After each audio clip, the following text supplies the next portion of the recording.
మా latest videos కోసం మా ఈ తెలుగు న్యూస్ ఛానల్ సబ్స్క్రైబ్ చేసి గంట సింబల్ యాక్టివేట్ చేసుకోండి. ఈరోజే మౌని అమావాస్య ఆదివారం. ఏమీ చేయకపోయినా సరే రాత్రి 12 లోపు ఈ వీడియో చూస్తే చాలు, ఈ కథలు వింటే చాలు. కనుక దరిద్రుడైనా సరే రాజ్యమేలక తప్పదు. వద్దన్న ధనం వస్తూనే ఉంటుంది, పట్టిందన్నా బంగారం అవుతుంది, అష్టైశ్వర్యాలు సిద్ధిస్తాయి. ఫ్రెండ్స్, ఎంతో అదృష్టం ఉంటే తప్ప ఇలాంటి మహిమాన్వితమైన కథలు మన కంటపడవు. ఈ కథ విన్నంతసేపు మీరు భక్తి పారవస్యంలో మునిగిపోతారు.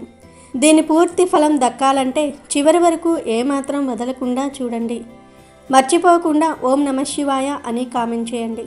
అలాగే ఒక లైక్ ఇచ్చి మీ సపోర్ట్ ఇవ్వండి. అనగనగా ఒక ఊరిలో రాజభూషణం అనే ఒక పెద్ద భూస్వామి ఉండేవాడు. పేరుకు తగ్గట్టే ఆయన దగ్గర బోలెడంత ఆస్తి అంతస్తు ఉన్నాయి. కానీ ఆ ఆస్తుల కంటే ఎక్కువ ఆయన దగ్గర అహంకారం ఉండేది. లోకంలో తనకంటే గొప్పవాడు లేడని, డబ్బు ఉంటే దేవుణ్ణైనా కొనేయవచ్చునని ఆయన నమ్మకం. ఆయన ఇంట్లో శివయ్య అనే ఒక ముసలివాడు చాలా ఏళ్లుగా పనివాడిగా ఉంటున్నాడు. శివయ్య చాలా నిరాడంబరమైన మనిషి. ఏ కష్టం వచ్చినా అంతా ఆ వీరరాఘవ స్వామి దయ అనుకుంటూ బ్రతికేవాడు. శివయ్యకు లోకమంతా ఆ దేవుడే కనిపిస్తాడు. రాజభూషణం ఎంత తిట్టినా, ఎంత కసిరినా అది తన తలరాత అనుకుని పడి ఉండేవాడు. శివయ్యకు తిరువల్లూరులో ఉన్న వైద్య వీరరాఘవ స్వామి అంటే ప్రాణం. ఆ స్వామి తలుచుకుంటే ఎలాంటి రోగాలైనా తగ్గిపోతాయని, ఆయన లోకానికే పెద్ద డాక్టర్ అని శివయ్య నమ్మకం. ఒకసారి శివయ్యకు విపరీతమైన దగ్గు, ఒళ్ళు నొప్పులు మొదలయ్యాయి. రోజులు గడుస్తున్న కొద్దీ శ్వాస తీసుకోవటం కూడా కష్టమైపోతుంది. స్థానికంగా ఉన్న వైద్యులు ఎవరూ ఆ జబ్బును తగ్గించలేకపోయారు. అప్పుడు శివయ్యకు తిరువల్లూరు వెళ్ళాలనే ఆలోచన వచ్చింది. స్వామి, ఈ నొప్పి భరించటం నా వల్ల కావటం లేదు. నిన్ను దర్శించుకుని ఆ కోనేట్లో స్నానం చేస్తే నా బాధలు తీరుతాయని పెద్దలు చెప్తూ ఉంటారు. ఒక్కసారి నన్ను నీ దగ్గరకు పిలుచుకోవా అని మనసులో వేడుకున్నాడు. ఎలాగైనా తిరువల్లూరు వెళ్ళాలని నిశ్చయించుకుని యజమాని రాజభూషణం దగ్గరకు వెళ్ళి దీనంగా నిలబడ్డాడు. అయ్యా, నా ఆరోగ్యం అస్సలు బాగోలేదు. కాస్త సెలవిస్తే తిరువల్లూరు వెళ్ళి ఆ వైద్య వీరరాఘవ స్వామిని దర్శించుకొని వస్తాను. అక్కడ పూజలు చేస్తే నా ఆరోగ్యం తగ్గుతుందంట అని ప్రాధేయపడ్డాడు. శివయ్య మాటలు వినగానే రాజభూషణం పకపకా నవ్వాడు. ఆ నవ్వులో వెటకారం, అహంకారం స్పష్టంగా కనిపిస్తున్నాయి. ఏయ్ శివయ్య, నీకు పిచ్చి ఏమైనా పట్టిందా? నీలాంటి పేదవాడికి, ఒళ్ళంతా రోగాలతో ఉన్నవాడికి దేవుడి దగ్గర పూజలు చేసే అర్హత ఎక్కడ ఉంది అనుకుంటున్నావు? దేవుడంటే కేవలం డబ్బున్న వాళ్ళ కోసం మేము ఇచ్చే వేల రూపాయల విరాళాలకు, మేము చేసే పట్టు వస్త్రాల సమర్పణలకు ఆయన కరుగుతాడు. నీలాంటి వాళ్ళు వెళితే ఆ గుడి గడప కూడా నిన్ను లోపలికి రానివ్వరు. నీకు రోగం వస్తే ఇంట్లో పడి ఉండు. అంతే తప్ప ఇలాంటి వెర్రి మొక్కులు మొక్కుతూ పని తప్పించుకోకు. అయినా నీలాంటి చింపిరి గుడ్డల వాళ్లను చూస్తే ఆ దేవుడికే రోగం వస్తుంది అంటూ నోటికి వచ్చినట్లుగా తిట్టి అవమానించాడు. శివయ్య కళ్ళల్లో నీళ్లు తిరిగాయి. ఏమీ మాట్లాడలేక మౌనంగా వెన్నుతిరిగి తన గదిలోనికి వెళ్ళిపోయాడు. ఆ మరుసటి రోజు మౌని అమావాస్య. సూర్యుడు ఇంకా ఉదయించలేదు. లోకమంతా నిశ్శబ్దంగా ఉంది. రాజభూషణం తన మేడ మీద హాయిగా నిద్రపోతున్నాడు. హఠాత్తుగా ఆయనకు ఒక వింత అనుభవం ఎదురైంది. గదిలో వెలుగులు జిమ్మినట్లు అనిపించింది. కళ్ళు తెరిచి చూసేసరికి అక్కడ సాక్షాత్తు వీరరాఘవ స్వామి ప్రత్యక్షమయ్యారు. కానీ ఆయన ముఖంలో కాంతి లేదు, తీవ్రమైన కోపం ఉంది. రాజభూషణం, నీ ఆస్తి చూసుకొని కళ్ళు మూసుకుపోయాయా? భక్తికి పేద ధనిక అనే తేడా ఉంటుందా? నా కంటికి అందరూ సమానమే. ఎవడైతే నిష్కల్మషమైన మనసుతో నన్ను తలుస్తాడో వాడే నాకు అత్యంత ప్రీతిపాత్రుడు. నువ్వు నా భక్తుడైన శివయ్యను అవమానించావు. పేదవాళ్లకు పూజ చేసే అర్హత లేదన్నావు కదా. ఇప్పుడు చూడు నీ డబ్బు నిన్ను ఎలా కాపాడుతుందో అని గంభీరంగా పలికారు. స్వామి తన చేతిలోని దండాన్ని భూమికి ఒక్కసారి తట్టగానే రాజభూషణం ఒళ్ళంతా భయంకరమైన మంటలు మొదలయ్యాయి. క్షణాల్లో ఆయన శరీరం నీరసించిపోయింది. మాట్లాడదామంటే గొంతు పెగలటం లేదు. కదలలేక ఉలకలేక మంచం మీద పడిపోయాడు. తెల్లారింది. ఇంట్లో వాళ్ళంతా కంగారు పడిపోయారు. రాజభూషణానికి ఏమైందో ఎవరికీ అర్థం కాలేదు. పెద్ద పెద్ద డాక్టర్లను పిలిపించారు. వారు రకరకాల పరీక్షలు చేశారు. కానీ ఆయనకున్న జబ్బు ఏంటో ఎవరికీ అంతు చిక్కలేదు. రాజభూషణం కళ్ళు మాత్రం శివయ్య కోసం వెతుకుతున్నాయి. రాత్రి స్వామి చెప్పిన మాటలు ఆయన చెవుల్లో మారుమ్రోగుతున్నాయి. తన తప్పు తనకు అర్థమైంది. అహంకారంతో ఒక అమాయకుడిని ఎంతలా గాయపరిచాడో గుర్తొచ్చి కన్నీళ్లు పెట్టుకున్నాడు. ఎలాగోలా కష్టపడి గొంతు పెగిల్చుకుని శివయ్య శివయ్య అని పిలిచాడు. తన గదిలో దగ్గుతూ పడి ఉన్న శివయ్య యజమాని పిలుపు వినగానే పరుగున వచ్చాడు. రాజభూషణం తన చేతులతో శివయ్య కాడను పట్టుకున్నాడు. నన్ను క్షమించు శివయ్య, డబ్బు మదంతో నీ భక్తిని హేళన చేశాను. దేవుడు పేదవాడి సొత్తు అని నాకు ఇవాళ తెలిసింది. నా రోగం ఏ డాక్టర్ల వల్ల తగ్గదు. నువ్వు చెప్పినట్టే తిరువల్లూరు వెళ్దాం పద. నువ్వు నేను కలిసి ఆ స్వామిని వేడుకుందాం అని ఏడ్చాడు. శివయ్య ఆశ్చర్యపోయాడు. యజమానిలో వచ్చిన మార్పు చూసి ఆయన కళ్ళల్లో ఆనంద బాష్పాలు రాలాయి. వెంటనే ఇద్దరూ కలిసి తిరువల్లూరు ప్రయాణమయ్యారు. రాజభూషణం తన విలాసవంతమైన జీవితాన్ని పక్కన పెట్టి సామాన్యుడిలా శివయ్యతో కలిసి ప్రయాణం చేశాడు. తిరువల్లూరు చేరుకున్నాక అక్కడి హృత్ పాపనివాసిని కోనేరు చూసి వారిద్దరి మనసు పులకించిపోయింది. ఆ కోనేటిలో స్నానం చేసే మనసులోని బాధలు, శరీరంలోని వ్యాధులు తొలగిపోతాయని ప్రతీతి. శివయ్య, రాజభూషణం ఇద్దరూ కలిసి మౌనంగా ఆ కోనేటిలో బెల్లం ముక్క విసిరి ఆ పవిత్ర కోనేటిలో మునిగారు. మౌని అమావాస్య కావటం వల్ల ఆ రోజు అక్కడ రద్దీ ఎక్కువగా ఉంది.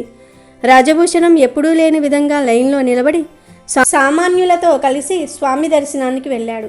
గర్భాలయంలో శేషతల్పం మీద పడుకున్న వీర రాఘవస్వామిని చూడగానే రాజభూషణం తన్మయత్నంతో మునిగిపోయాడు. అక్కడ ఒక విశేషమైన ఆచారం ఉంది. భక్తులు ఉప్పు ఒక చిన్న మూటలా కట్టి స్వామికి సమర్పిస్తారు. శరీరంలోని రోగాలను ఆ ఉప్పులా స్వామి కరిగించేస్తాడని భక్తుల నమ్మకం. శివయ్య తెచ్చిన ఉప్పు రాజభూషణం తన చేతులతో స్వామి చెంతన ఉంచాడు. స్వామి, నాలోని అహంకారం అనే రోగాన్ని కూడా ఈ ఉప్పులాగే కరిగించేయి అని వేడుకున్నాడు. పూజ ముగిసింది. తీర్థ ప్రసాదాలు తీసుకుని బయటకు రాగానే ఒక అద్భుతం జరిగింది. శివయ్యకు ఎన్నాళ్ళుగానో వేధిస్తున్న ఆ భయంకరమైన దగ్గు మాయమైపోయింది. ఆయన ఒంట్లో కొత్త శక్తి వచ్చినప్పుడు అనిపించింది. ఇక రాజభూషణ విషయానికి వస్తే ఆయన ఒంటిపై ఉన్న మంటలు తగ్గిపోయాయి. మనసు ప్రశాంతంగా మారింది. తిరుగు ప్రయాణంలో రాఘభూషణం శివయ్య చేతులు పట్టుకొని, శివయ్య, ఈ రోజు నుంచి నువ్వు నా పనివాడివి కావు, నా ప్రాణ స్నేహితుడివి. దేవుడి ముందు మనసంతా ఒక్కటే అని నాకు అర్థమయ్యేలా చేశావు. ఈ మౌని అమావాస్య నా కళ్ళు తెరిపించింది. మనం చేసే పూజలో ఆడంబరం కాదు, ఆర్తి ఉండాలని తెలుసుకున్నాను అన్నాడు. అప్పటి నుంచి రాజభూషణం తన ఆస్తిలో సగభాగం పేదలకు, రోగులకు వైద్యం చేయించుకోవటం కోసం కేటాయించాడు. శివయ్యతో కలిసి ప్రతి అమావాస్యకు తిరువల్లూరు వెళ్ళటం అలవాటు చేసుకున్నాడు. ఆ ఊరు ప్రజలందరూ ఆ మార్పు చూసి ఆశ్చర్యపోయారు. భగవంతుడు ఎప్పుడూ మౌనంగానే మనల్ని గమనిస్తూ ఉంటాడు. మనం చేసే మంచి చెడులను సరైన సమయంలో మనకు గుర్తు చేస్తాడు. మౌని అమావాస్య రోజున మౌనంగా ఉండటం అంటే కేవలం మాట్లాడకుండా ఉండటం కాదు, మనసులో ఉన్న చెడు ఆలోచనలను అదుపులో పెట్టుకోవటం. రాజభూషణం అహంకారం తగ్గి శివయ్య భక్తి గెలిచిన ఈ కథ మనకు నేర్పే పాఠం ఒక్కటే. దేవుడికి కావాల్సింది నీ ధనం కాదు, నీ గుణంలోని వినయం. అలాగే ఈరోజు కర్మ సిద్ధాంతం ఎలా పనిచేస్తుందో తెలిపే ఈ పవిత్ర కథను వింటే చాలు, దోషాలు పోతాయి, పాపాలు పోతాయి, అష్టైశ్వర్యాలు సిద్ధిస్తాయి, పట్టిందల్లా బంగారంలాగా మారుతుంది. ఈ మౌని అమావాస్య రోజున మంచి జరిగిన, చెడు జరిగిన అది మన కర్మఫలమే తప్ప దానికి ఎవ్వరూ బాధ్యులు కాదని తెలిపే పురాణ కథను వింటే జన్మ జన్మల పాపాలు పోయి కోటి జన్మల పుణ్యం వస్తుంది. ఒకసారి ధర్మరాజు భీష్మునితో ఇలా అన్నాడు: తాత, ఎన్నో ధర్మాలు నీవు చెప్పావు, కానీ బంధువులందరినీ చంపినందుకు నాకు శాంతి లేకుండా పోతుంది. దీనికంతటికీ కారణం ఆ దుర్యోధనుడే. ఇంతమంది ప్రాణాలు పోవడానికి ఒక్క దుర్యోధనుడు కారణం అయ్యాడు తాత అంటాడు. దానికి భీష్ముడు, అయ్యో నాయన, మనిషి దేనికి కర్త కాడు, కర్మ ఫలితాన్ని కలిగిస్తోంది. కార్యకరణ సంబంధ సూత్రం మరువకు, దాని గురించి ఒక కథ చెప్తాను విను అని ఇలా చెప్పటం ప్రారంభించాడు. పూర్వం ఒక బ్రాహ్మణ పిల్లవాడు పాము కరిచి చనిపోయాడు. దాన్ని చూసి తల్లి ఏడుస్తుంది. ఆమె బాధను చూసి ఒక కిరాతుడు ఆ పామును వెతికి పిల్లవాడి అమ్మ దగ్గరకు తెచ్చాడు. ఆమెతో ఇలా అన్నాడు: ఇదిగోనమ్మా, నీ కుమారుడి మరణానికి కారణం ఈ పామే. నీవు కసితీరా ఈ పామును కొట్టి చంపు అంటాడు. దానికి పిల్లవాని తల్లి కిరాతినితో ఇలా అంటుంది, చూడు నాయనా, దాన్ని చంపితే నాకేం ప్రయోజనం? నా కొడుకు బ్రతికి వస్తాడా చెప్పు అంటుంది. అప్పుడు ఆ కిరాతుడు, అయితే ఆ పామును నేనే చంపుతా అంటాడు. ఆ మాటలు విన్న పాము ఇలా అంటుంది, నేను ఆ పిల్లవాడి మీద పగబట్టలేదు, కోపంతో ఈ పిల్లవాడిపై కేక వెయ్యలేదు, కాకతీయంగా కాటు వేశాను. ఆ కాటును ఆధారంగా చేసుకుని మృత్యువు ఆ పిల్లవాడిని చంపింది అంటుంది. దానికి కిరాతుడు, ఆ కాటు వల్లే మృత్యువు ఆ పిల్లవాడిని చంపింది కదా అంటాడు. అందుకు పాము, కాదు, నా కాటు వల్ల కాకపోతే ఇంకొక చీమ కొట్టడం వల్లో వేరే ఏదో కారణం వల్లో మృత్యువు ఆ పిల్లవాడిని చంపేసి ఉండేది. ఈ పిల్లవాడు చావటంలో ఏదైనా తప్పు ఉంటే అది మృత్యువుదే అవుతుంది. నా కాటు అనేది మృత్యువు ద్వారా జరిగిన కర్మ. నా కర్మకు ఎలాంటి పాపం రాదు. అని నీవు ఇప్పుడు నన్ను చంపితే నీకు పాపం కలగటం ఖాయం. కాబట్టి నీవు ప్రశ్నించదలుచుకుంటే ఆ మృత్యువును అడుగు అంటుంది. ఇలా చర్చించుకునే సమయంలో మృత్యువు వెంటనే పరిగెత్తుకొని వచ్చి ఇలా అంటోంది, నాకు వ్యక్తిగత కక్షలు ఉండవు. నేను యమధర్మరాజుకు దాసుణ్ణి. నా కర్తవ్యం నాకు తప్పదు గనుక నేను ఆ పని చేశాను. పాపం ఏం వచ్చినా అది ఆ యమధర్మరాజుకే తప్ప నాకెందుకు రావాలి అంటోంది. అప్పుడు యమధర్మరాజు వెంటనే ప్రత్యక్షమై వారితో ఇలా అంటాడు, చూడండి, నేను కూడా నా కర్తవ్యం చేశాను. ఈ పిల్లవాడి కర్మఫలం వల్ల ఇలా జరిగింది. కర్మఫలం ప్రకారం నేను నా కర్తవ్యాన్ని జరుపుతూ ఉంటాను. నిన్నటి పువ్వు ఇవాల్టి కాయ అయినప్పుడు నిన్నటి కారణమే ఇవాల్టి కారణం అవుతూ ఉంటుంది. జీవులు చేసిన పాపపుణ్యాల ఆధారంగా ఇదంతా జరుగుతుంది. ఇలా జరగడానికి నేను కేవలం అనుసంధానకర్తను మాత్రమే. ఈ బాలుడి మరణానికి ఈ పాము, ఈ మృత్యువు చేస్తున్న పనులకు పాపపుణ్యాలు కలుగవు. ఈ పిల్లవాడు చనిపోయినందుకు ఏడుస్తున్న తల్లి దుఃఖానికి కారణం ఆమె పూర్వజన్మ కర్మఫలం మాత్రమే. ఆ కర్మకు ఈ ఫలం రావటమే కర్మ సిద్ధాంతం అని యముడు చెప్పి వెళ్ళిపోయాడు. కాబట్టి ధర్మరాజా, ఈ మరణాలకు నీవు కారణం అని, దుర్యోధనుడు కారణం అని అనుకోవద్దు. వీరంతా చావటం వారి వారి కర్మఫలమే. నీ ధర్మాన్ని గుర్తుంచుకొని చేయవలసిన కర్మలు చేస్తూ ఉంటే పుణ్యపాపాలు నిన్ను అంటవు. నీవు ఇది కావాలని అనుకోకపోయినా కర్తవ్యం కోసం చేశావు. కానీ స్వలాభం కోసం ఈ పనులు చేస్తే మాత్రం పుణ్యపాపాలు అంటుకుంటాయి. కాబట్టి మానవులు చేసిన పాపపుణ్యాలు ఎవరైనా సరే అనుభవించాల్సిందే. ఇదే కర్మ సిద్ధాంతం అని భీష్ముడు ధర్మరాజుతో చెప్తాడు. అలాగే ఈరోజు చోళంగి అమావాస్య కథను వింటే చాలు మానసిక రోగాలు, శారీరక రోగాలు పోతాయి. మీ జీవితం అద్భుతంగా మారిపోతుంది. తిరువల్లూర్ చెన్నైకి దగ్గరలో ఒక 40 కిలోమీటర్ల దూరంలో ఉంది. మనకు 108 దివ్య దేశాలు ఉన్నాయి. ఆ 108 దివ్య దేశాల్లో తిరువల్లూర్ ఒక దివ్య దేశం. ఈ క్షేత్రం ప్రతి అమావాస్య రోజు అత్యంత శక్తిని పుంజుకుని ఉంటుంది. ఆ రోజు అక్కడకు వేల మంది జనం వస్తారు. ఇక చోళంగి అమావాస్య రోజు ఈ క్షేత్రం పరిపూర్ణమైన శక్తిని పొంది ఉంటుంది. ఈ రోజు అక్కడకు వెళ్ళి దర్శనం చేసుకుంటే ఎలాంటి రోగాలు అయినా సరే మాయమవుతాయి. ఇక్కడ హృత్ పాపనాశిని అనే ఒక పుష్కరిణి ఉంది.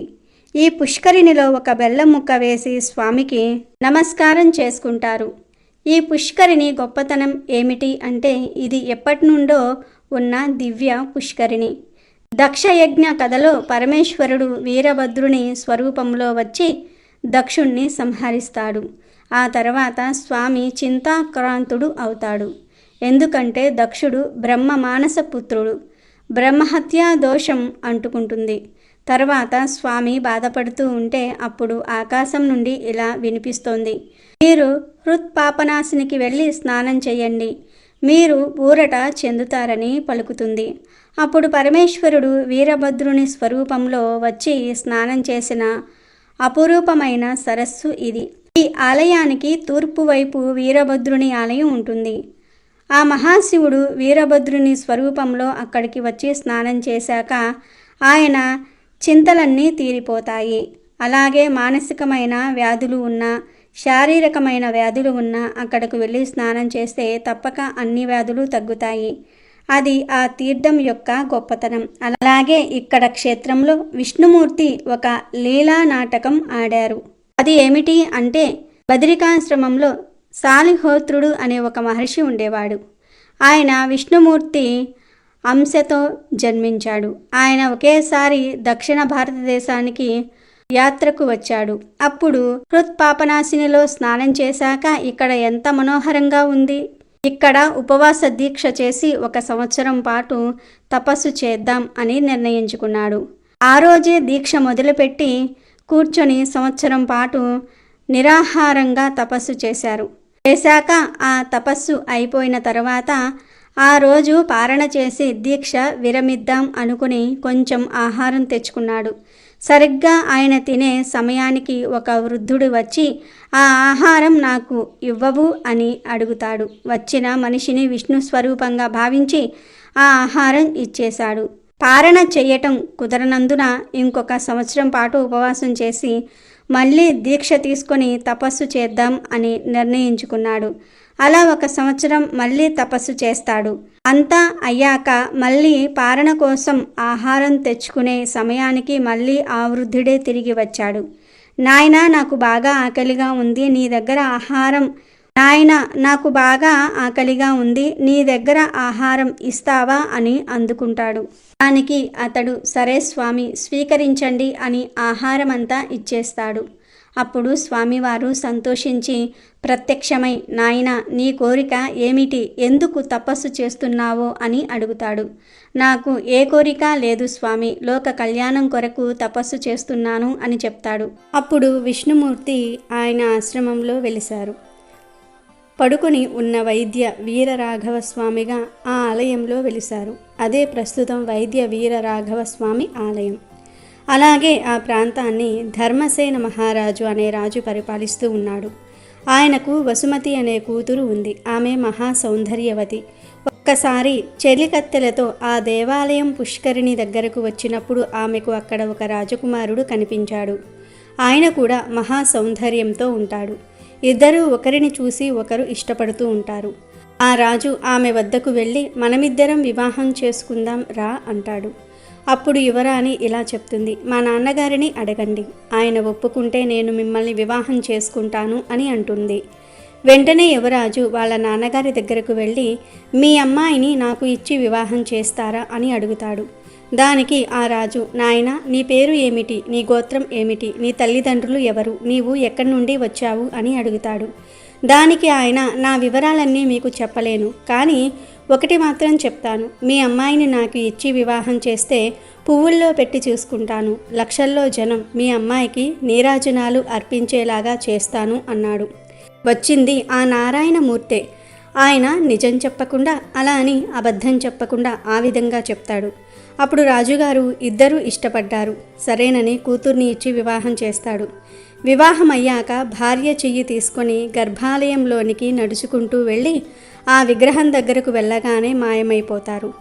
అప్పుడు ఆ రాజుకు తెలుస్తుంది, అయ్యో, ఇంతకాలం నా కూతురిగా ఉంది శ్రీ మహాలక్ష్మి, నా కూతురు అనుకున్నాను, ఎంత తప్పు చేశాను అనుకుంటాడు. ఆ అమ్మవారే ఈ ఆలయంలో కనకవల్లి అనే పేరుతో వెలిశారు.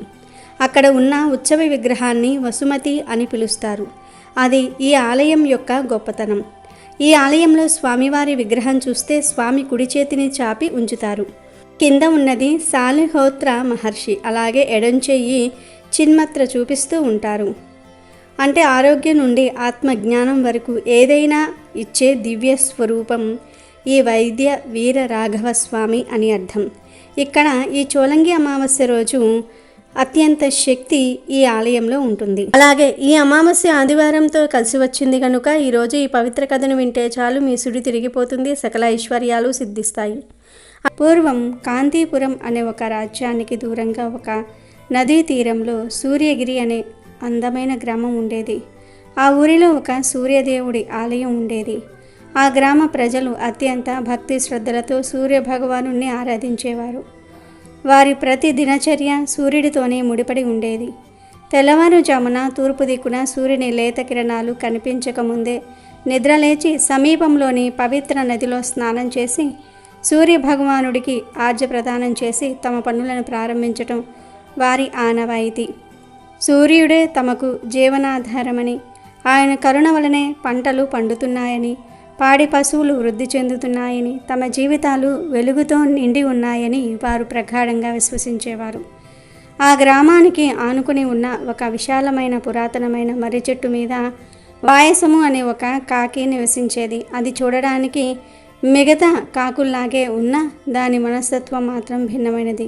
దానికి తన గురించి తాను చాలా గొప్పగా ఊహించుకునే గర్వం ఉండేది. తన నల్లని నిగనిగలాడే రెక్కలను చూసుకొని, తన పదునైన చూపును చూసుకొని, తన కఠోరమైన గొంతును విని మురిసిపోయేది. ప్రతిరోజు బ్రహ్మ ముహూర్తంలో ఇంకా ప్రపంచమంతా గాఢ నిద్రలో ఉన్నప్పుడు తానే అందరికంటే ముందుగా నిద్రలేచి తన గొంతు చించుకొని కావు కావు అని బిగ్గరగా అరవటం దానికి అలవాటు. తాను అలా అరవటం వలనే రాత్రి అనే భయానక రాక్షసి పారిపోయి సూర్యుడి నిద్రలేచి ఆకాశంలో తన ప్రయాణాన్ని ప్రారంభిస్తున్నాడని అది బలంగా నమ్మేది. ప్రతిరోజు ఉదయం గ్రామస్తులు ఎంతో భక్తితో సూర్యుడికి నమస్కరించటం చూసి ఆ వాయసం తనలో తాను నవ్వుకునేది. అయ్యో, ఈ అమాయక ప్రజలు, వీరికి నిజం తెలియదు. నేనే కదా ప్రతి ఉదయం నా గొంతుకతో ఈ చీకటిని చీల్చి ఆ నిద్రపోతున్న సూర్యుడిని మేలుకొలుపుతున్నాను. నా అరుపు వినకపోతే ఆయన బయటకు రాడు. ఈ ప్రపంచమంతా శాశ్వతమైన చీకటిలో మునిగిపోతుంది. నిజానికి వీరంతా నన్ను పూజించాలి, నాకు కృతజ్ఞతలు చెప్పాలి. నా వలనే కదా ఈ లోకమంతా వెలుగును చూస్తుంది అని అహంకారంతో విర్రవీగేది. రోజులు గడుస్తున్న కొద్దీ దాని గర్వం ఆకాశాన్ని తాకింది. తన ప్రాముఖ్యతను, తన శక్తిని ఈ ప్రపంచానికి రుజువు చేయాలని అది ఒక దృఢమైన నిర్ణయం తీసుకుంది. ఒకరోజు సాయంత్రం పక్షులన్నీ తమ గూటికి తిరిగి వస్తున్న సమయంలో ఆ వాయసం గర్వంగా ఆ మర్రి చెట్టు మీద ఉన్న పక్షులన్నిటినీ సమావేశపరిచింది. మిత్రులారా, మీరందరూ ఒక ముఖ్యమైన విషయం వినాలి. ఇన్నాళ్ళుగా ఈ లోకానికి వెలుగును ప్రసాదిస్తున్నది నేనే. నా అరుపు వినగానే సూర్యుడు ఉదయిస్తాడు. కానీ ఈ మనుషులు నన్ను గుర్తించటం లేదు. అందుకే రేపు ఉదయం నేను అరవకూడదని నిర్ణయించుకున్నాను.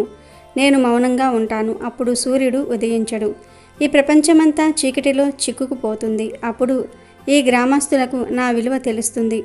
వారే నా వద్దకు వచ్చు నన్ను బ్రతిమాలి సూర్యుడిని తీసుకురమ్మని వేడుకుంటారు. అప్పుడు నా శక్తిని వారికి చూపిస్తాను అని గంభీరంగా ప్రకటించింది. దాని మాటలు విన్న మిగతా పక్షులు, ముఖ్యంగా అనుభవం ఉన్న ఒక ముసలి గుడ్లగూబ, వాయసమా, నీవు పొరపాటు పడుతున్నావు.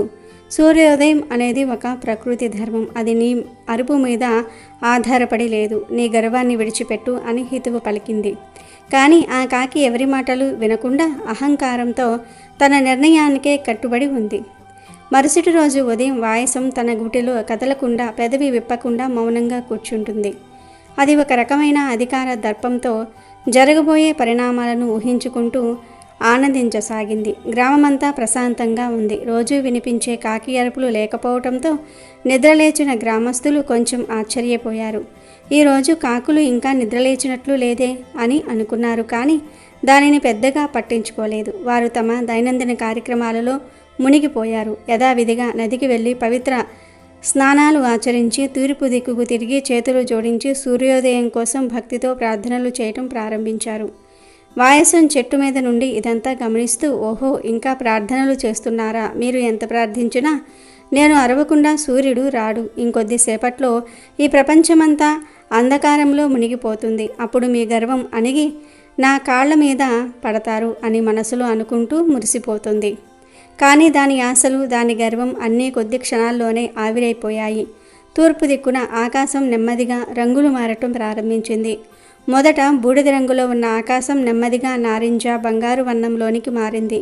కొద్దిసేపటికే సూర్యభగవానుడు తన 7 గుర్రాల రథం మీద 1000 కిరణాల తేజస్సుతో ప్రకాశవంతంగా ఆకాశంలోనికి ఉదయించాడు. ఆయన బంగారు కిరణాలు భూమిని తాకగానే చీకటి పటాపంచలయ్యింది. పక్షులు కిలకిల రావాలు చేశాయి. పువ్వులు వికసించాయి. గ్రామమంతా కొత్త జీవశక్తితో నిండిపోయింది. గ్రామస్తులు ఆనందంతో, భక్తితో సూర్యభగవానుడికి నమస్కరించి ఓం సూర్యాయ నమః అని జపిస్తూ తమ తమ పనులకు ఉత్సాహంగా వెళ్ళిపోయారు. ఈ దృశ్యాన్ని చూస్తున్న వాయసానికి గుండె ఆగినంత పనయింది. దాని ప్రపంచం తలక్రిందులయ్యింది. తన అరుపుతో సంబంధం లేకుండా సూర్యుడు ఉదయించాడు. ప్రపంచం యథావిధిగా నడుస్తోంది. తన ఉనికి లేకపోయినా ఈ సృష్టిలో ఏదీ ఆగదని దానికి స్పష్టంగా అర్థమైంది. తన అజ్ఞానానికి, అహంకారానికి అది సిగ్గుపడింది. దాని గర్వం బద్దలై కళ్ళ నుండి నీళ్లు ధారగా కారసాగాయి. లోకానికి తన ముఖం చూపించలేక పశ్చాత్తాపంతో కుమిలిపోతూ ఆ మర్రి చెట్టులోని ఒక చీకటి త్వరలో దాక్కుంది. నేనంత మూర్ఖుడిని, ఒక చిన్న ప్రాణి అయిన నేను ఈ సృష్టి రహస్యాన్ని శాసించగలనని ఎలా అనుకున్నాను? నా గర్వం నన్ను ఎంతగా గుడ్డిదాన్ని చేసింది అని తనను తాను నిందించుకుంటూ ఏడవసాగింది. సర్వసాక్షి అయిన సూర్యభగవానుడు తన దివ్య దృష్టితో ఆ వాయసం యొక్క హృదయ పరివర్తనను, దాని పశ్చాత్తాపాన్ని గమనించాడు. ఆయనకు దాని మీద కోపం రాలేదు, జాలి కలిగింది. దాని అజ్ఞానాన్ని తొలగించి నిజమైన ధర్మాన్ని బోధించాలని నిశ్చయించుకున్నాడు. ఆయన తనలోని అనంతమైన కరుణతో ఒక మృదువైన వెచ్చని కాంతి పుంజాన్ని ఆ కాకి దాక్కున్న త్వరలోనికి పంపాడు. ఆ కాంతి నెమ్మదిగా వాయసాన్ని తాకింది. ఆ స్పర్శకు అది ఉలిక్కిపడింది. అప్పుడు దాని మనసులో నేరుగా ఒక గంభీరమైన ప్రేమపూర్వకమైన స్వరం వినిపించింది. ఓ వాయసమా, ఎందుకు అంతగా దుఃఖిస్తున్నావు అని అడిగింది ఆ దివ్యవాణి. ఆ స్వరం విన్న కాకి భయంతో వణికిపోతూ అది సూర్యభగవానుడి స్వరమేనని గ్రహించింది. అది సాష్టాంగ నమస్కారం చేస్తూ, ప్రభు, జగచ్చక్షువైన ఓ సూర్యదేవ, నన్ను క్షమించు. నా అజ్ఞానం, నా అహంకారంతో నేనే సూర్యోదయానికి కారణమని విరవీగాను. నా తప్పు ఇప్పుడు నాకు తెలిసొచ్చింది. ఈ అనంత విశ్వంలో నేను ఒక ధూళికణం కన్నా అల్పుడను. నన్ను మన్నించు తండ్రి అని వెక్కి వెక్కి ఏడ్చింది. అప్పుడు సూర్యభగవానుడు మందహాసం చేసి ఇలా అన్నాడు. వాయసమా, లే, ఈ సృష్టిలో ఏ జీవి అల్పమైనది కాదు. ప్రతి ప్రాణికి, ప్రతి వస్తువుకు ఒక నిర్దిష్టమైన ధర్మం ఉంటుంది. నా ధర్మం ఈ లోకానికి వెలుగుని, శక్తిని, జీవాన్ని ప్రసాదించటం. అదేవిధంగా తెల్లవారుజామును నీ కంఠంతో ప్రపంచానికి ప్రకటించటం నీ ధర్మం. నీ అరుపు కేవలం ఒక శబ్దం కాదు, అది బ్రహ్మ ముహూర్తానికి సంకేతం. అది నిద్రపోతున్న జీవులను మేల్కొల్పి వారి వారి ధర్మాలను నిర్వర్తించడానికి ప్రేరేపిస్తుంది. నీవు చేసే పని చిన్నదని ఎప్పుడూ భావించకు. గర్వంతో, అహంకారంతో చేసే గొప్ప పనులు కన్నా శ్రద్ధతో, భక్తితో, నిస్వార్థంగా చేసే చిన్న పనే గొప్పది, పవిత్రమైనది. నీ ధర్మాన్ని నువ్వు నిర్వర్తించు, కానీ నేను చేస్తున్నాను అని అహంకారాన్ని దరిచేరనీయకు. అదే కర్మయోగం, అదే నిజమైన భక్తి. సూర్యభగవానుడి జ్ఞానబోధ ఆ వాయసం హృదయాన్ని పూర్తిగా ప్రక్షాళన చేసింది. దానికి నిజమైన జ్ఞానోదయం కలిగింది. తన ధర్మం ఎంత ముఖ్యమైనదో, పవిత్రమైనదో అది అర్థం చేసుకుంటుంది. అది సూర్యభగవానుడికి మనసారా కృతజ్ఞతలు తెలుపుకొని తన జీవితాన్ని ధర్మ మార్గంలో నడుపుతానని ప్రమాణం చేసింది. ఆ రోజు నుండి ఆ వాయసం పూర్తిగా మారిపోయింది. మరుసటి ఉదయం అది ఎప్పటిలాగే మర్రి చెట్టు యొక్క ఎత్తైన కొమ్మ మీద నిలబడి గొంతెత్తి అరిచింది. కానీ ఈసారి దాని అరుపులో అహంకారం లేదు, అధికారము లేదు. ఆ అరుపులో భక్తి, కృతజ్ఞత, ఆనందం నిండి ఉన్నాయి. అది సూర్యోదయానికి స్వాగతం పలుకుతున్న ఒక మధురమైన సుప్రభాతంలా ప్రతిధ్వనించింది. ఆ ధ్వనిలోని పవిత్రతను గ్రామస్తులు సైతం గ్రహించారు. ఆనాటి నుండి ఆ కాకి అరుపులు వారికి ఎంతో ప్రశాంతతను, ఉత్సాహాన్ని ఇవ్వసాగాయి. ఆ వాయసం కథ ఆ గ్రామంలో తరతరాలుగా ఒక నీతి కథగా నిలిచిపోయింది. ఎంత చిన్న పని అయినా దానిని అహంకారం లేకుండా భక్తితో తన ధర్మంగా భావించి చేస్తే అది భగవంతుని సేవతో సమానమని, దైవ అనుగ్రహానికి పాత్రులవుతారని ఆ కథ ప్రతి ఒక్కరికి గుర్తు చేస్తూనే ఉంది. అలాగే ఈరోజు ఈ పవిత్ర కథను వింటే చాలు, రాజయోగం పడుతుంది, కష్టాలు పోతాయి. ఒక రాజ్యంలో ఒక రాజు, ఒక రాణి ఉండేవారు. ఆయనకు 2 కుమార్తెలు, 2 కుమారులు ఉన్నారు. ఒక కుమార్తె పేరు అమావాస్య, మరొక కుమార్తె పేరు పౌర్ణమి. పౌర్ణమి చాలా భక్తి కలిగి ఉండేది. ఎప్పుడూ కూడా గోవులకు సేవలను చేస్తూ ఉండేది. తానే అన్ని పనులను చేసేది. అమావాస్య మాత్రం ఎప్పుడూ కూడా ఏ పూజలు చేయడానికి ఆసక్తి చూపించేది కాదు. ఆమె ఎప్పుడూ కూడా దైవ ప్రార్థన చేయలేదు. అమావాస్య ఏ పని కూడా చేసేది కాదు. కానీ అక్కా చెల్లెళ్ళు ఇద్దరికీ మాత్రము ఒకరంటే ఒకరు చాలా ఇష్టంగా ఉండేవారు. కానీ పూర్ణిమ అంటే రాజుకు, రాణికి అంత ఇష్టం ఉండేది కాదు. వారిద్దరూ కూడా అమావాస్యని ఎక్కువగా ప్రేమగా చూసేవారు. తన కొడుకులిద్దరినీ కూడా ప్రేమగా చూసుకునేవారు. తన కొడుకుల విషయంలోనే ఎక్కువ శ్రద్ధను తీసుకుంటూ ఉండేవారు. కాలం గడిచే కొద్దీ రాజుగారి పిల్లలు పెరిగి పెద్దయ్యారు. రాజదంపతులు, రాజకుమారులు ఇద్దరికీ కూడా వివాహాన్ని చేశాడు. కుమార్తెలకు కూడా వివాహం చేయాలని నిర్ణయించుకున్నాడు.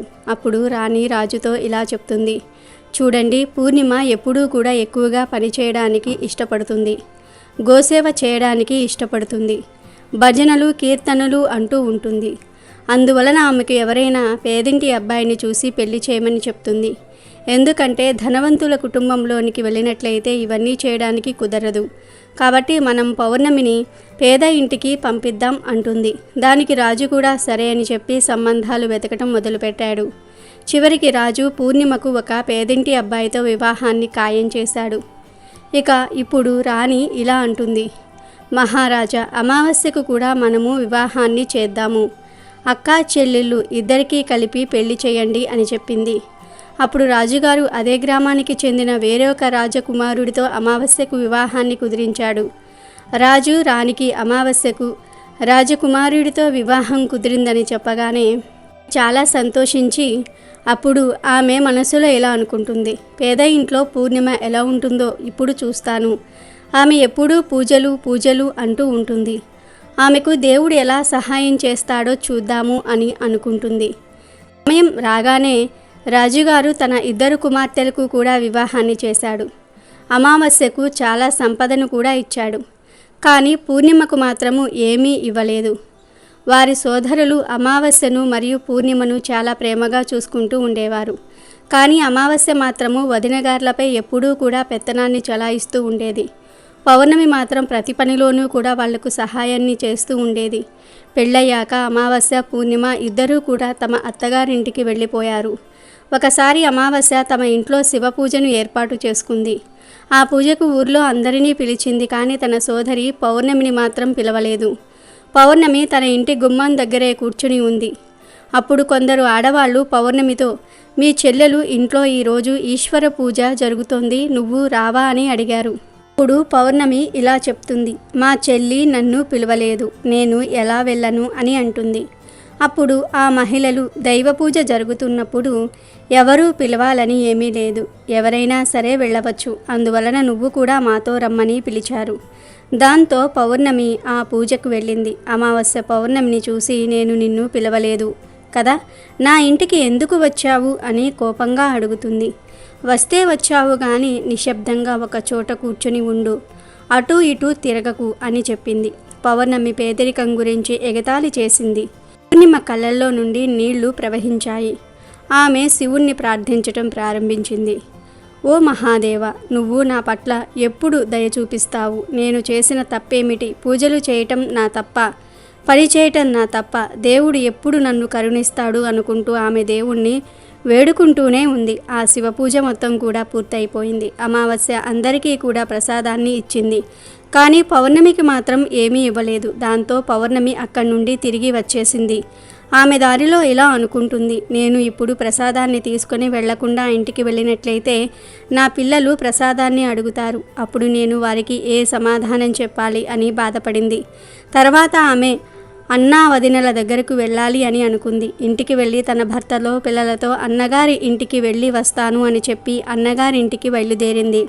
పౌర్ణమి అలా నడుచుకుంటూ వెళ్తూ ఉండగా దారిలో ఒక తులసి చెట్టు కనిపించింది. అక్కడ ఒక వృద్ధురాలు కూర్చుని ఉంది.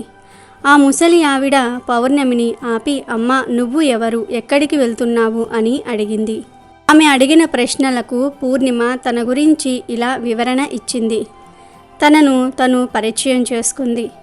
అప్పుడు ఆ ముసలి తల్లి ఇలా అంటుంది, అమ్మా చూడు, ఈ తులసి మొక్క ఎండిపోతుంది, అందులో కొద్దిగా నీటిని పొయ్యమని చెప్పి ఇక్కడ ప్రదేశాన్ని అంతా కూడా శుభ్రం చేయమని చెప్పింది. తనకు స్నానానికి నీళ్లు కూడా తోడమని చెప్పింది. పౌర్ణమి దయతో సరే అని చెప్పి ఆ ప్రదేశాన్నంతా కూడా శుభ్రం చేసింది. ముసలి అవ్వ స్నానం చేయడానికి నీటిని కూడా ఏర్పాటు చేసింది. ఆమె పాదాలను నొక్కింది. అన్ని పనులు అయిపోయిన తర్వాత, వేరే ఏమైనా పని ఉందా అమ్మా అని అడిగింది. ఏమీ లేదని చెప్పి ఆమె పౌర్ణమికి తన ఆశీర్వాదాలను ఇచ్చింది. పౌర్ణమి ఇంకొద్దిగా ముందుకు వెళ్ళింది. ఇంకొంచెం ముందుకు వెళ్ళేసరికి తనకు ఒక గుడి కనిపించింది. ఆ గుడి దగ్గర ఒక సాధువు కూర్చుని ఉన్నాడు. ఆ సాధువు మరెవరో కాదు, దేవుళ్ళకే దేవుడు మహాదేవుడే అక్కడ కూర్చుని ఉన్నాడు. ఆయన పౌర్ణమిని ఆపి ఇలా అడుగుతాడు, తల్లి, నువ్వు ఎవరు, ఎక్కడికి వెళ్తున్నావు అని అడిగాడు. పౌర్ణమి తన గురించి వివరణ ఇచ్చి, నేను మా అన్నా వదినల దగ్గరకు వెళ్తున్నాను అని చెప్పింది. అప్పుడు ఆ ముసలి బాబా వేషంలో ఉన్న పరమేశ్వరుడు, తల్లి, ఈ గుడిని కొద్దిగా శుభ్రం చేస్తావా అని అడిగాడు. దానికి పౌర్ణమి సరే చేస్తాను అని చెప్పి ఆ గుడిని శుభ్రం చేసింది.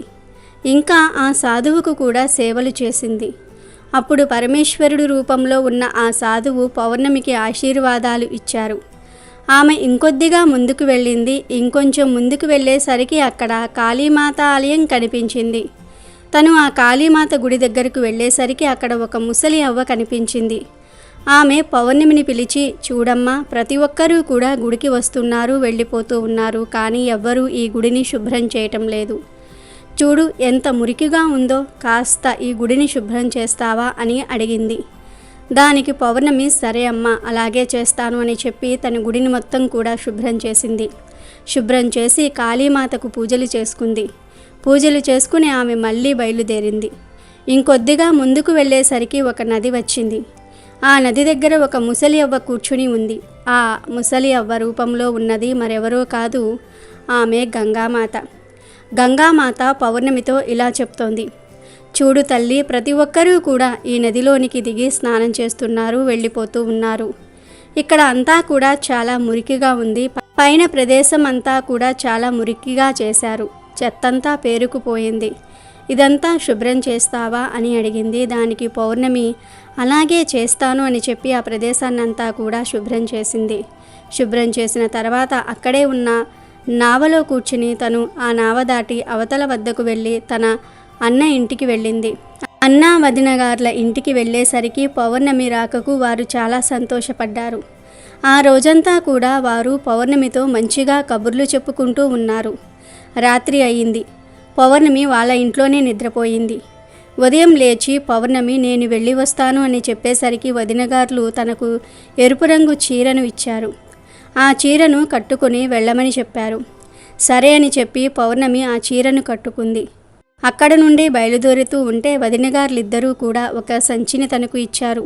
ఆ సంచిని తీసుకొని వెళ్ళమని చెప్పారు. ఆమె సంచిని తీసుకొని బయలుదేరింది.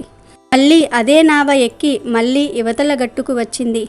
వచ్చి అక్కడ గంగామాత కూర్చుని ఉంది కదా, గంగామాత కూడా పౌర్ణమికి ఒక సంచిని ఇచ్చింది.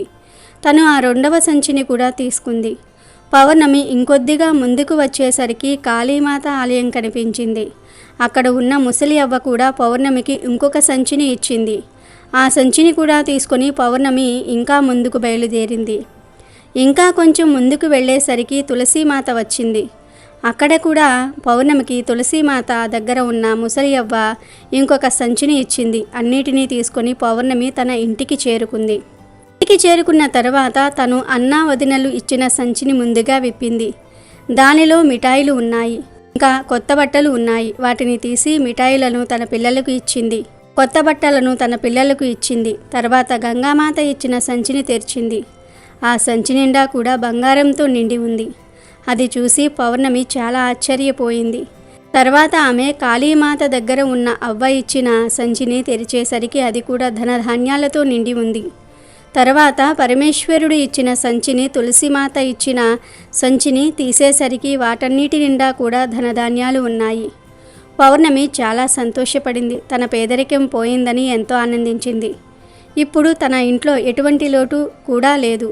తను చాలా సంతోషంగా జీవిస్తుంది. కొన్ని రోజులు గడిచిన తర్వాత పౌర్ణమి ఇంట్లో శివపూజను ఏర్పాటు చేసుకోవాలి అని అనుకుంది. అనుకున్నదే తడవుగా తను శివపూజను ఏర్పాటు చేసుకుంది. ఏర్పాటు చేసుకుని అమావాస్యను కూడా తన ఇంటికి పిలిచింది. అప్పుడు ఊళ్ళోని ఆడవాళ్ళందరూ కూడా శివపూజలో పాల్గొనడానికి వచ్చారు. అమావాస్య కూడా వచ్చింది. అమావాస్య పౌర్ణమిని చూసి, నీకు ఇంత ధనం ఎలా వచ్చింది అని అడిగింది. అప్పుడు పౌర్ణమి, నేను మీ ఇంటికి వచ్చినప్పుడు నువ్వు ప్రసాదాన్ని ఇవ్వలేదు. నేను అదే బెంగలో అన్నా వదినల దగ్గరకు వెళ్దామని బయలుదేరాను అని జరిగిన విషయాన్నంతా కూడా అమావాస్యకు చెప్పింది. అప్పుడు అమావాస్య పౌర్ణమితో, నువ్వు నాకు కూడా ప్రసాదాన్ని ఇవ్వకు, నేను కూడా అలానే వెళతాను అని చెప్పింది. కానీ పౌర్ణమి మాత్రం, నేను ప్రసాదాన్ని ఎందుకు ఇవ్వకుండా ఉంటాను? ప్రసాదము అందరికీ పంచాలి, అందువలన నేను ప్రసాదాన్ని అందరికీ పెడతాను అని చెప్పింది. కానీ అమావాస్య వినకుండా ఆ ప్రసాదాన్ని తీసుకోకుండానే తను బయలుదేరింది.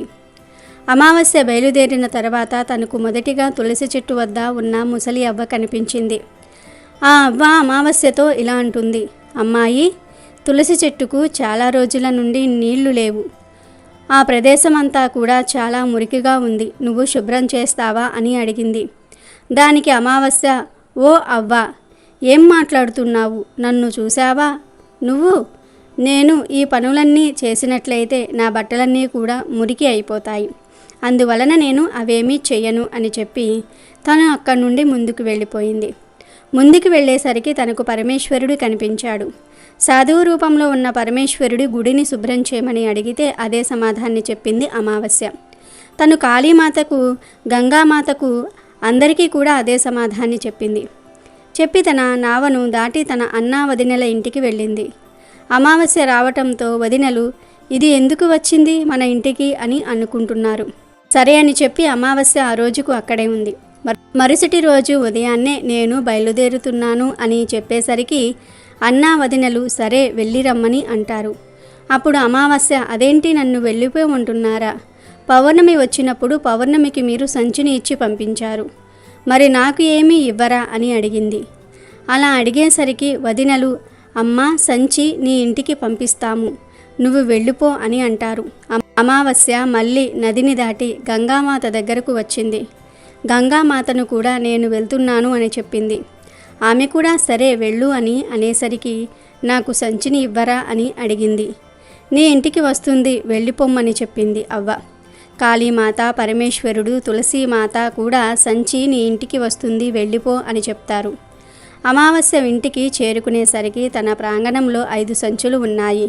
అమావాస్య ఆ 5 సంచులు తెరచి చూసేసరికి మట్టితోనూ రాళ్లతోనూ పాములు తేళ్లతోనూ నిండి ఉన్నాయి. అవి బయటికి వచ్చి తన ఆస్తిని తినేశాయి. అమావాస్యకు బుద్ధి వచ్చింది. అప్పుడు తను దేవుడా, భగవంతుడా నన్ను కాపాడమంటూ వేడుకుంటూ ఉంది. అప్పుడే పౌర్ణమి అక్కడకు వచ్చింది. అప్పుడు అమావాస్య పౌర్ణమితో, నీకు సమస్తమైన సుఖాలు లభించాయి, కానీ నాకు ఏమీ లభించలేదు, ఎందుకు అని అడిగింది. దానికి పౌర్ణమి, నేను అందరితో చాలా మంచిగా ప్రవర్తించాను, ఇంకా అన్నా వదినలకు నేను ఎప్పుడూ కూడా సహాయాన్ని చేస్తూనే ఉన్నా, నువ్వు వదినలకు ఎప్పుడూ ఎటువంటి సహాయాన్ని చేయలేదు, నీకు వదినలు ఎందుకు సహాయం చేస్తారు అని అడిగింది. పైగా నువ్వు దారిలో కనబడిన అవ్వలకు, సాధువుకు ఎవ్వరికీ కూడా విలువను ఇవ్వలేదు, వారు చెప్పిన ఏ మాటను కూడా నువ్వు వినలేదు, అందువలనే భగవంతుడు నీకు ఏమీ ఇవ్వలేదు అని అంటుంది. అప్పుడు అమావాస్య పౌర్ణమిని క్షమించమని అడిగింది. ఇదంతా కూడా తెలిసి తెలియకుండానే జరిగిపోయింది అని చెప్పింది.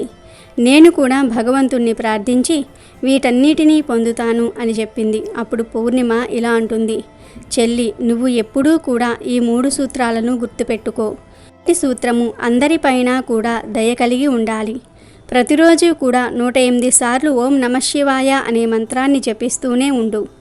3వ సూత్రంగా ఎప్పుడూ ఎవరినీ కూడా బాధ పెట్టకూడదు, మంచి కర్మలనే చేస్తూ ఉండాలి. ఈ 3 సూత్రాలను ఎప్పుడూ కూడా పాటిస్తూ ఉండాలి. వాటిని ఎప్పుడూ కూడా మనసులో ఉంచుకోవాలి. నేను మంచి మనస్సుతో భగవంతుణ్ణి ప్రార్థించాను, అందరికీ కూడా సహాయాన్ని చేశాను, అందరి పనులను చేశాను, అందువలనే నాకు అన్నీ లభించాయి.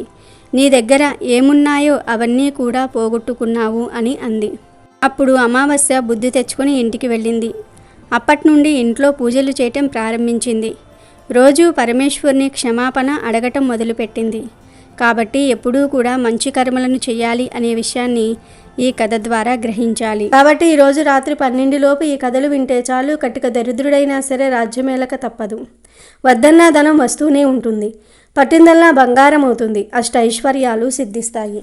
అమెజాన్లో బెస్ట్ డిస్కౌంట్స్ కోసం వీడియో డిస్క్రిప్షన్లో లింకు ఉంది, చూడండి. అలాగే మా టెలిగ్రామ్ ఛానల్ సబ్స్క్రైబ్ చేసుకోండి.